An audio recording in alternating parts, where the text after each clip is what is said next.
Hello, beautiful souls. Welcome, welcome, welcome to another illuminating chat. This is our series of Monday Talks, where I come on with my beautiful soul sisters from the Radiant Evolution Collective, and we shine a light on what's happening energetically right now, what's going on in our lives, and what we're seeing coming through in the collective. And we're just always open to flowing with the energy of possibility. And I think that's what this is all going to be about. I'm Aurora Light. If we haven't met, I'm a conscious creation and voice activation coach and multidimensional liaison.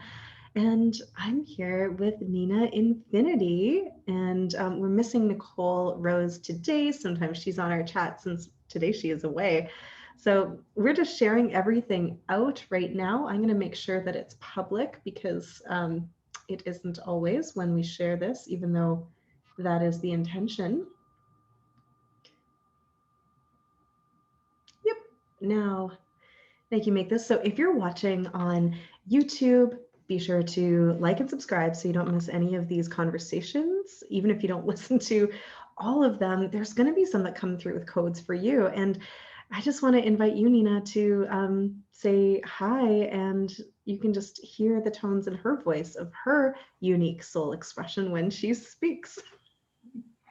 Hey, beautiful souls. My name is Nina Infinity, and I'm a transformational guide and an earth activation priestess. And I'm feeling so filled up just landing in my seat after coming from a beautiful women's retreat. It was just so heart opening, and I'm so excited to share just like this frequency that I feel filled up with, and to sit and share about this expansive topic. And I always love chatting with you, Aurora. Yeah, me too. It's one of my favorite things to do.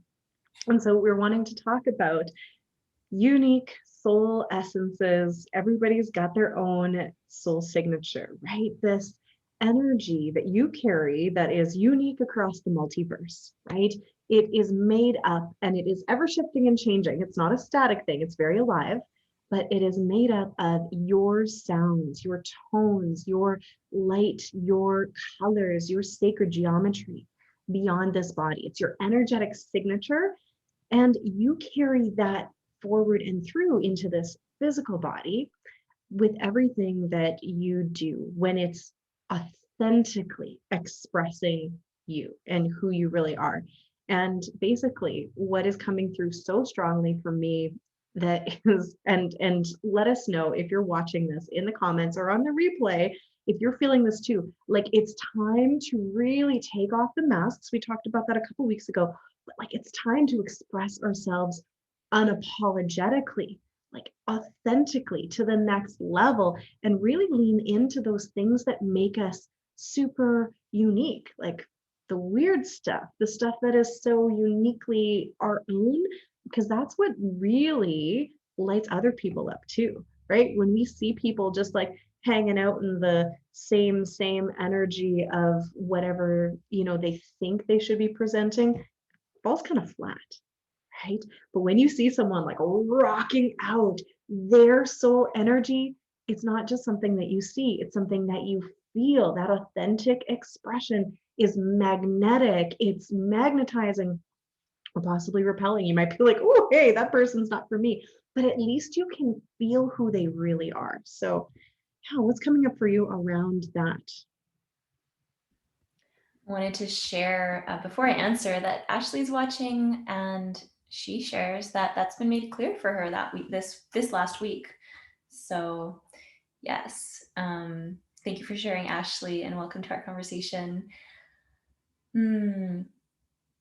Yeah, it's so beautiful to see people totally in their element, and we are now in this space where it's more celebrated than ever to really bring our unique codes and expression through. And like you were sharing, that attracts and repels the right people so that we can really have those connections that we're meant to have in our life.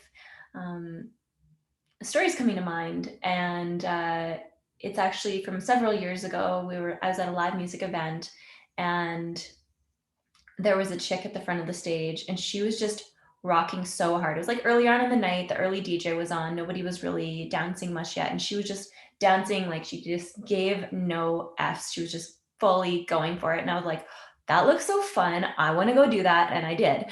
And then my friend later on that night shared to me that he felt inspired by it because he was feeling a little bit inside of his shell. So what a beautiful chain reaction when we really step into like, hey, I feel like doing this and I'm going to do it. And then that's going to inspire the next person to step into their unique individuality and their power. Because maybe everybody at the bar at that point in time was just like, oh, I'm too cool. Like I need to just like not dance right now and have to wait for like the crowd to gather. Do we really need to wait for the crowd to start dancing? No, we can create that moment where we can be the catalyst to get the dancing started. I know I'll always be that person. I will always be that person dancing with you for so many reasons. For so many reasons. Number one is I prefer the early shift on the dance floor so I can go home and sleep at a reasonable hour. So there's that. And two, it's I have spent my life learning how to not dance like no one's watching, but to not give an F if people are watching me, right? Like that. I mean, that is the best feeling when you feel so comfortable and so safe and so secure in your body, in your mind, in your soul, in your environment to just express yourself. And that expression feels so good. And it has that extra level and layer, like you were speaking, when you know there are other people that can watch you, that are witnessing you. And it's a transmission, it's a gift from you to them for them to feel your flow, right? And it's not secret, it's not something you have to hide. It's honestly something that I sometimes intentionally will give out as a sacred gift of like, hey, people, this feels amazing and I want you to feel it too just from watching. And then it's an invitation for them to try it on in their body and perhaps come and join me on the dance floor or just to revel in it and feel it. Like there's no pushing, there's no needing for anyone to come and join the party. They're welcome to, but it just gets to be exactly what it is in that moment. And there is honestly very few feelings I think that feel better than that to me. I resonate with that. And this goes for like dancing at a party. It can go for so many other things in the world too. I think what it really comes down to is really tuning in. It's like what feels authentic, what feels like a yearning, what is it that wants to be expressed through me, what is it that I yearn to experience right now, and then giving yourself that permission to do that, to do the thing. Yes, sometimes the mind comes through and it's like, well, what if I look stupid, or what if people think this of me? But just recognizing like that initial instinct, that is initial like soul calling, that's coming from your heart, that's coming from your soul, your higher self. And that's like what we get to say yes to as we navigate through the world. And also remembering that we're no longer in the eras where we're going to be reprimanded for self-expression the way we once were. We've talked in these series more, we've talked in these series before about the witch wound and how there can be this like desire to like close and to dim the light as a result of past lives where we have been hurt and even killed for self-expression, for shining, especially as women. And so we get to remember, oh yeah, I'm safe if I go and dance and I look like a loony to some people, or if I express myself in this specific way, that it is actually like a gift you're giving yourself to create that energetic flow. And also it's creating permission for other people. And when I say energetic flow, I actually mean that if we're suppressing the expression, then that can become stagnant. It can become heavy and like icky in the body. And then we're blocking the flow. It's like having like a pipe that's blocked. It's like there's going to be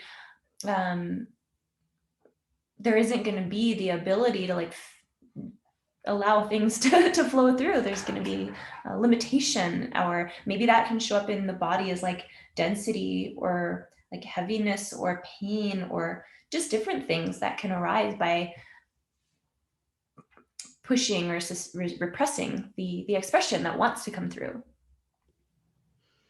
Yeah, I think that's so important. And I would actually go one step further to say that at first it's just an energetic block, and then it goes into the body and it feels dense and icky, right? Like a restriction, a constriction. But left for long enough, that stagnant energy can actually create disease. So there are a lot of things that can go wrong when you stifle that flow, that creativity, because we are here to create, to share, to be in that flow in this particular physical realm, right? And this particular planet is an interesting place to flow, to create, to be, to express. And a lot of us came here to exchange information, to experiment with what it's like to be creator beings in these bodies, in these forms, with these tools available to us. And honestly, if you stifle that, you are going to wind up being energetically, mentally, physically, and emotionally repressed. And often that turns into like depression and illness and disease. And it is probably one of the biggest tragedies that we've spent so many years, millennia, not millennia, but like years repressing those creative instincts. And there's so many people now who are carrying this belief system: I'm not creative, I can't dance, I can't sing, I can't do art, right? I'm not an artist. And they're owning that belief that has zero basis in reality, right? And this is so interesting because I was just writing about this today. But what is coming through for me a lot with people that I'm witnessing is that when they're saying they can't, they're saying, I can't do it perfectly, so why even bother and why even try? Right? Is that fear of looking bad and not being good enough and not being like a professional that holds people back from doing it at all, because there's this fear around being a beginner, not being very good, right? And you're repressing your innate ability to try things, to learn, to grow, and for it to be okay for it not to be perfect, right? Is any of this resonating? Have you ever done this before? Held yourself back because you weren't good enough at it already? 100%. I can definitely resonate with this. And the perfectionist archetype is something that I've danced with. Um, and also, I'm learning to be more lighthearted and permissive with trying and dropping, you know, dropping the ball and then trying again. Um, yeah, it's been a journey for me, but also so important to have places and spaces to play and to express, whether it be ceremony is a big place where we love to, share those codes and give people opportunities to play and express, like welcoming people to tone. And just like you were saying, some people say, I'm not a singer. It's like, well, wonder what criteria, like, because you can't be, because you're not going to be a professional singer instantly, or you suddenly not a singer, but they had to start somewhere. Everybody starts somewhere. So I love like opening up, in ceremony with let's some toning and do some vocal activation. We did that the other night in the ceremony that Nicole and I hosted. Um, Before we sang some medicine songs, we opened up with some toning, and Nicole led through some all different toning of the different chakras. And people, that was like their favorite thing at the end in the sharing circle, because it's liberating people to use their voices and it doesn't have to sound like anything in particular. There's this like freedom that we're welcoming people into. And yeah, it doesn't have to be on a stage into a microphone, but it can be in your own safe space. It can be in a group of friends. It can be, in your car, but letting those codes flow through, because like we said, if it's stifled and if the expression is ignored, it can create issues in the body. And I actually had that experience over the last several years where I had pain in my body. I recently found a way to be able to dance again and to be able to hoop again. Many of you know that Nicole and Aurora and I know each other from hooping, and I actually took a 3 year long hiatus until really recently, where I was able to find a specialist, a chiropractor, who found that it was a nerve in my neck, 2 nerves in my neck. And now all of a sudden I'm able to use my arm again without a lot of pain, which is so awesome. I'm so excited. And yeah, but just to really recognize, like, as I'm looking back on that journey, there were things that I was ignoring when the pain first started. There was guidance and information that was coming through me where I was actually being nudged by spirit intuitively. I was getting like, oh, this path, I was like being asked to navigate, to shift on my path. And I was ignoring it because I was like, well, this is what I know. I'm comfortable on this path. I'm going to stay on this path because I have no idea what else to do. And so I stayed there. And because the little soul taps weren't listened to, and then the louder nudges weren't listened to, eventually got to the point where my body was like, you're not going to do this anymore. You're officially going to shut down. We're going to shut down this chapter of your life where you're not going to be teaching and performing anymore because you're not listening to the nudges. And so it's so amazing now. And obviously that was really hard for me at the time, but I get to look back now and see it was so divinely guided. And I see my body as a divine messenger because I get to see that I was ignoring those guidances before. My body was taking that on of like, you're ignoring that inspiration. You're ignoring the desires that want to be birthed through me, because I was staying in the same pattern over and over again. I was staying in what was comfortable and what was familiar. And so what a beautiful lesson to bring forth into the future for myself, and to really notice what are those niggles, what are those soul yearnings, and acting on those. Just doing what's in front of me, right now that I can create or express or sing a tone. I was singing as I was driving on my way home, and just like letting the codes flow through, whether you're alone or whether you're around people, because as you're rippling that out, you can share that energy. Even if nobody's around you in the moment, you're still rippling that energy out. Well, first off, I just have to say, I am so excited for you that you're able to dance again, because that is such a really big part of your soul's expression. And really what I witnessed from, being the observer and seeing all of this was, it was the evolution of your soul's expression that you were ignoring, because there were so many other things that wanted to be birthed in you, that wanted to become more fully expressed, right? Your voice, your ability to facilitate other things than just hula hooping, because you're this multidimensional, multi-passionate, creative being. And yeah, it kind of forced your hand when you were shut down from dancing, and then you started using your voice and toning and doing all of these beautiful instrumental things, and of course going on that crazy journey of evolution. And it's really interesting, I only just now noticed the parallel of when I was a similar age to you, I went through something kind of opposite, but same. I wasn't listening to some nudges from my soul, and so I broke my ankle. And that was the catalyst for me actually moving into dance when I couldn't dance. I had been spending my entire life dancing for fun, but at the age of, I don't know, 27, maybe 28, I broke my ankle, and it killed me to not be able to dance. That was the only thing that I missed.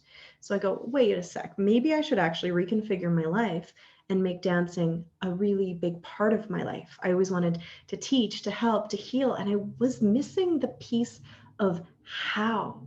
So I just set this intention to become a dance teacher at the age of 27 or 28 with no professional dance experience. I had been a gymnast, and I had no idea how. And I had no idea what would transpire from that, but it was the broken ankle that nudged me in that direction. And I mean, basically, I had probably been getting a lot of taps about it, like, hey, this is important to you. This is something that's important. that I was ignoring. And so life and my body conspired to send me in that direction. Right. It's just so fascinating how we will be directed. So, moral of the story, if you don't want the injuries, listen really closely to what is coming through for you.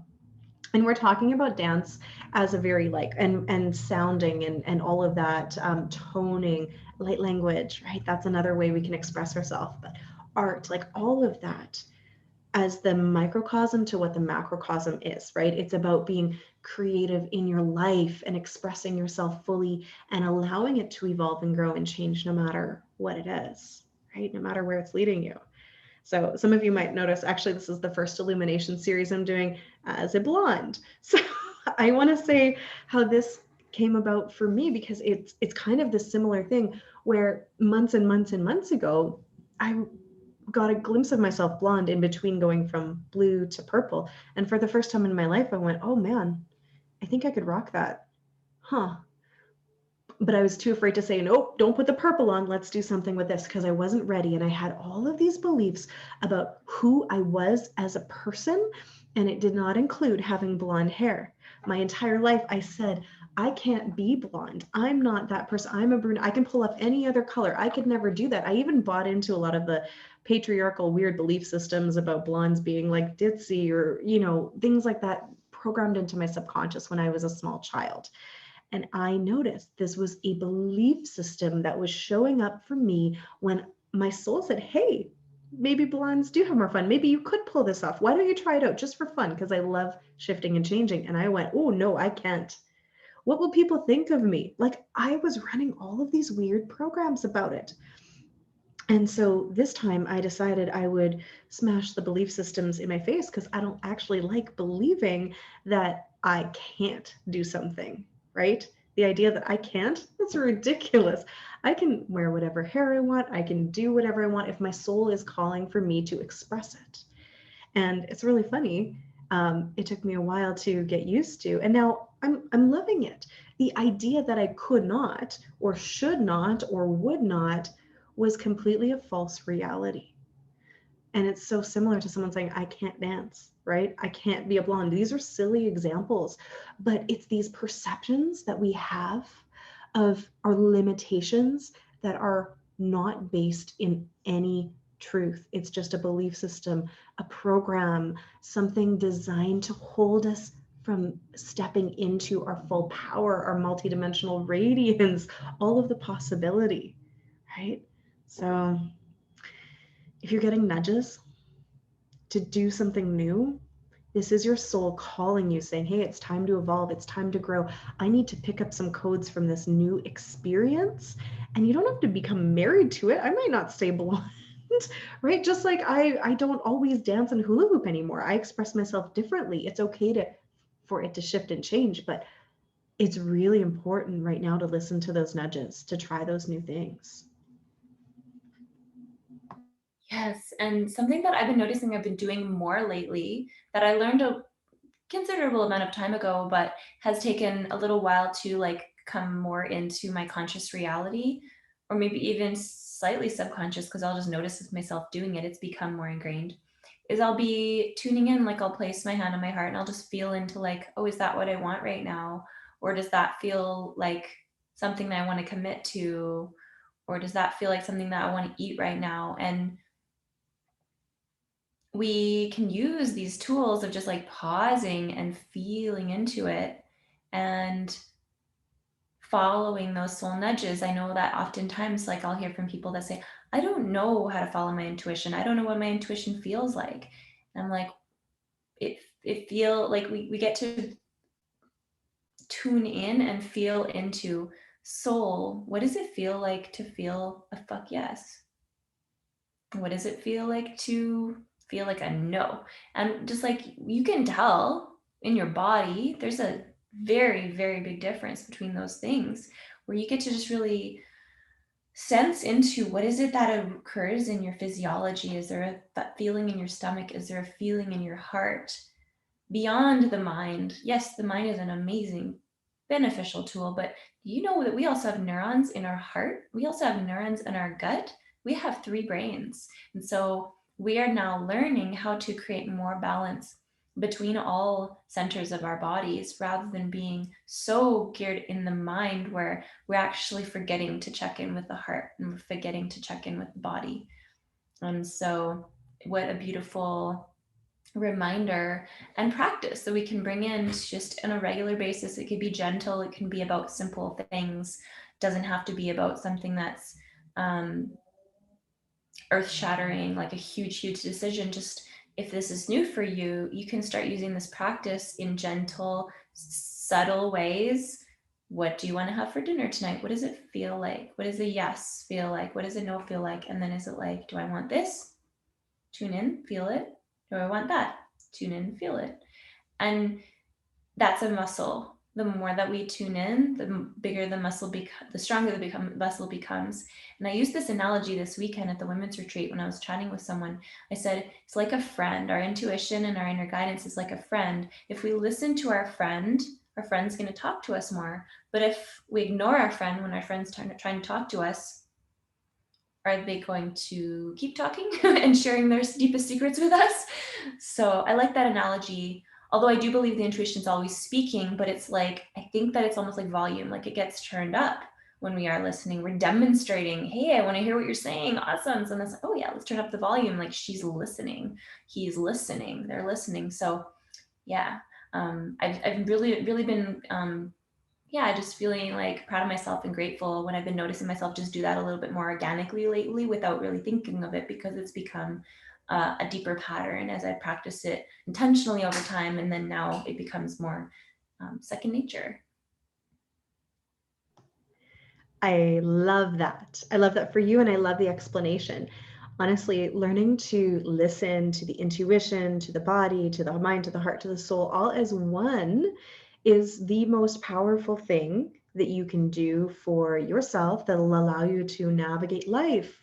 It allows you to navigate growing business, relationships, the day-to-day, taking care of the body. It's literally the most powerful tool that we have. And so those simple practices are really important. And there's other ways you can do it. You can do it with like muscle testing. Sometimes you might see us like going like that. If you've ever seen that, there's also like sway methods that you can use. You can check in to see if something feels contractive or expansive. You can use tools like a pendulum.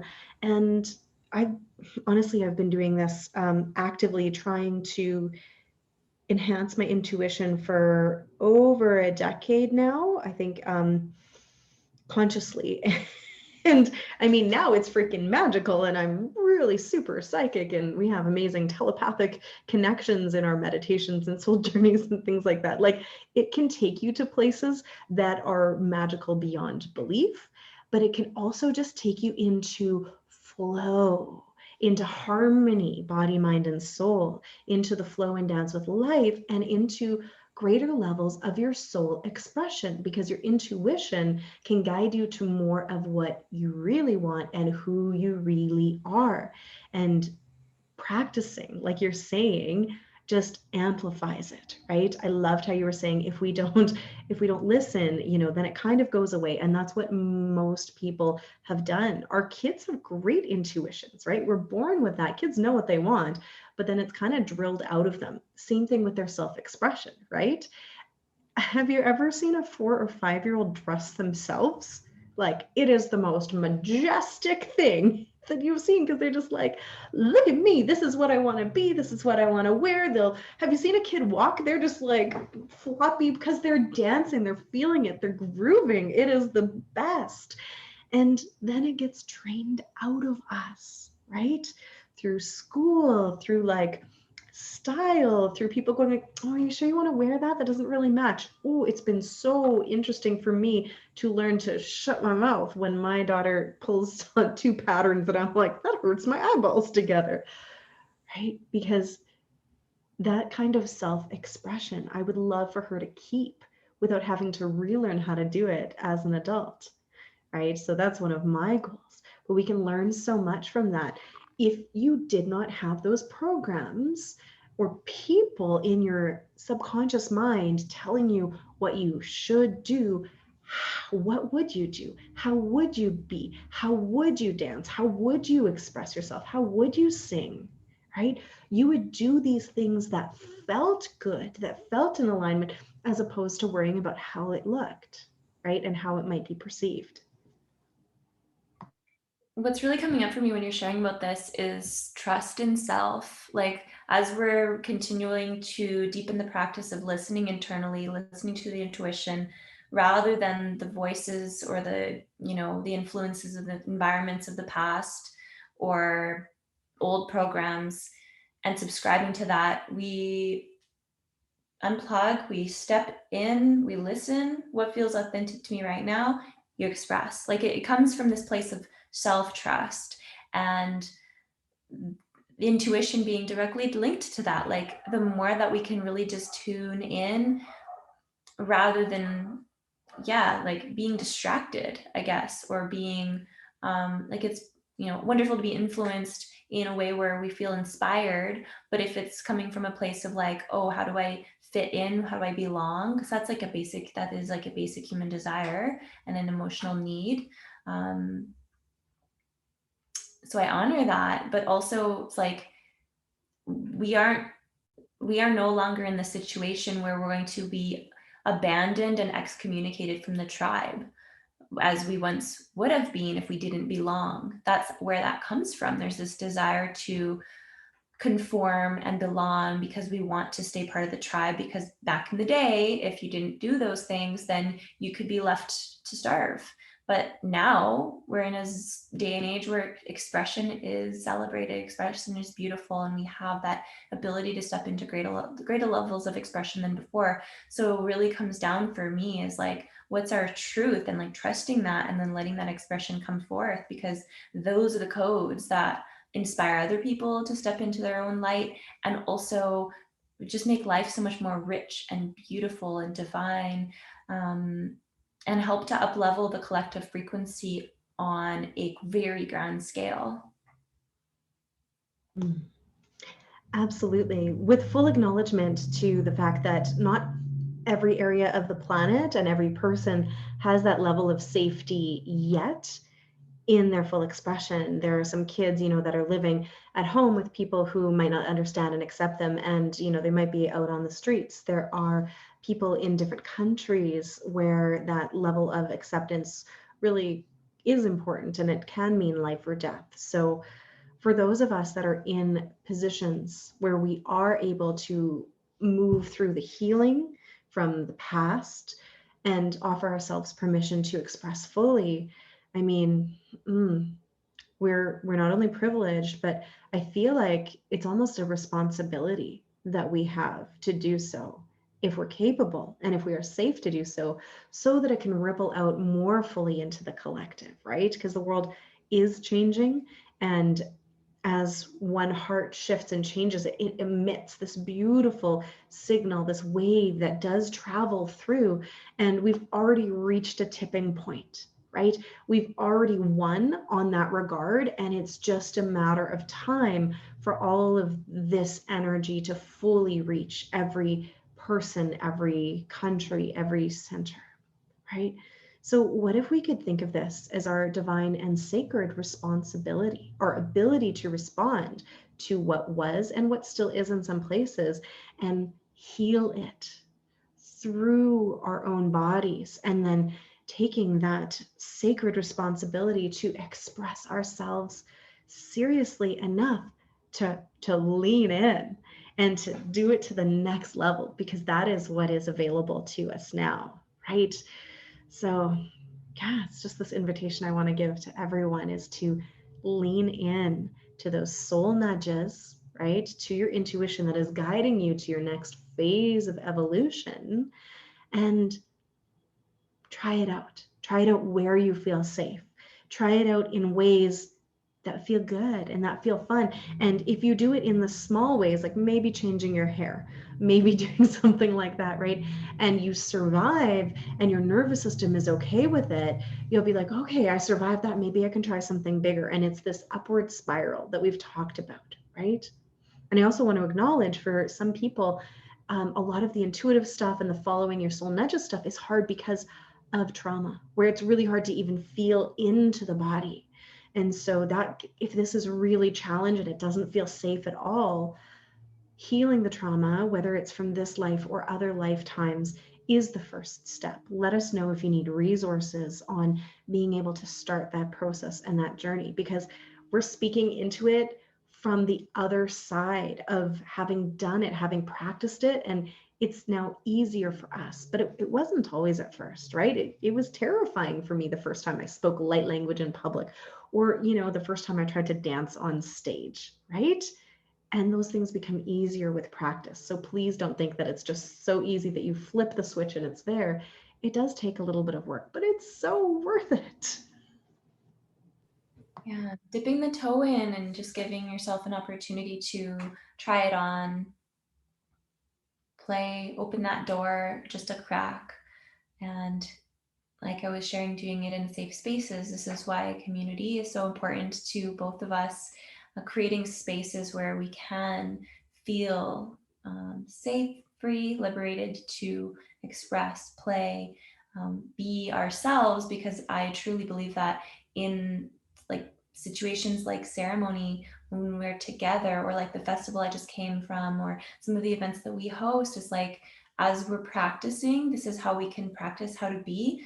So then, like you were saying, our nervous systems can create that memory of like, oh, I've expressed myself before. I toned in circle once, or I danced, and then I was safe because there was all these other people that were doing it, and it was celebrated. And then that creates a neural pathway. It's like, okay, this is safe. This, we can do this, and helps us to, be that out in the world, with time, with practice, with gentle nudges.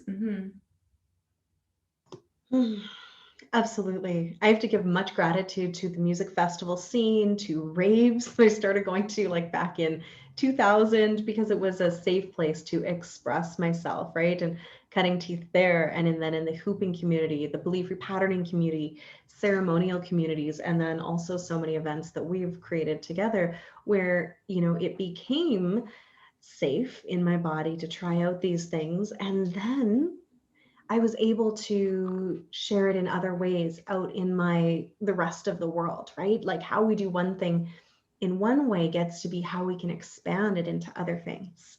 So if you're feeling like you don't have a safe place to practice this, and you would like to know what it's like to feel better about expressing yourself creatively and playing, there's two different things that you can come and you can play with. So I do have a light language course that's starting on Wednesday, July 21st, where we are going to have a very safe and sacred space to explore toning, speaking, singing, writing, drawing, dancing, signing, and moving energy straight from our soul all the way down through our body and out into the world.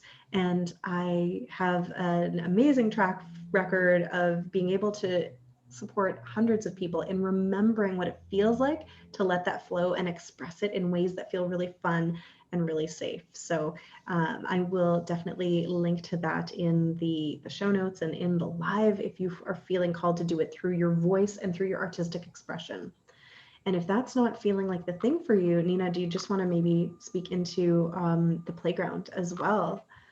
We are co-creators of the playground, and it is a place, a sacred community space for us to welcome star seeds, light workers, people who feel like they're here for a bigger purpose, to come and use the tools, the practices, explore, discover these things that we share, so that you can be in alignment and share your soul's mission and really be attuned in that way. Like we are sharing a little bit today about tuning into intuition, and we go so much more deeply into all different kinds of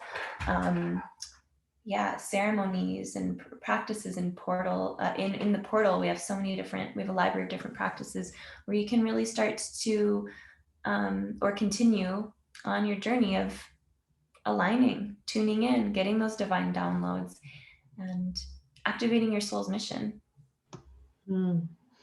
Yeah, and literally everything we do, no matter how we have presented it, whether it is in our hooping classes 10 years ago, or if it is in the ceremonies we co-create right now, live or in the membership or in our group programs or whatever, really looking back and into the now, Nina and Nicole and I are just on the same soul mission, which is to support people in feeling safe enough to connect with their highest self, their multidimensional self, and bring that down and through and then share it with the world, right? And I'm only getting more and more passionate about supporting people to do that, because I think it changes the freaking world. And it's time for all of us to take it to the next level. Again, if we have the freedom, if we have the ability, it's our sacred responsibility to just shine our own unique light, or let our own freak flag fly, right? And use that magic, our own soul resonance, to be the beacon, the magnet for our soul family to find us, the people that we're here to serve to find us. And honestly, it's just a heck of a lot of fun too. Yes, heaven, yes. I love it. So, beautiful souls, thank you so much for joining us again in this Illumination chat. It's always my favorite. Make sure that if you're watching on YouTube, like and subscribe so you don't miss any of these conversations, which have just expanded into one of my favorite times of the week. And if you're on Facebook, if you feel like there's someone that needs to hear this message, please share it to them so that maybe they can listen to that nudge. Maybe there's somebody that's been feeling like, oh man, I really want to do this, but they're holding themselves back. And maybe that thing is going to be the thing that's going to rock and change the world, right? And make that ripple effect. You don't know how far it can go. And that's all of the fun of it. Thank you all so much for watching. I just see Desmarie commented they loved listening in. You are so welcome, Desmarie. Thanks for watching. And for everyone else watching, yeah, just holding space for you to dip your toe into more expanded expression and nudges from your intuitive guidance. And we'd love to play with you in the playground. And Aurora would love to share light language with you. If you're feeling called, if you're feeling that soul nudge, then please come and explore this beautiful, beautiful discovery with us. Yeah. That is that. Sending you all so much love. Thanks, Nina, for the chat, and we'll see you all next week. Bye.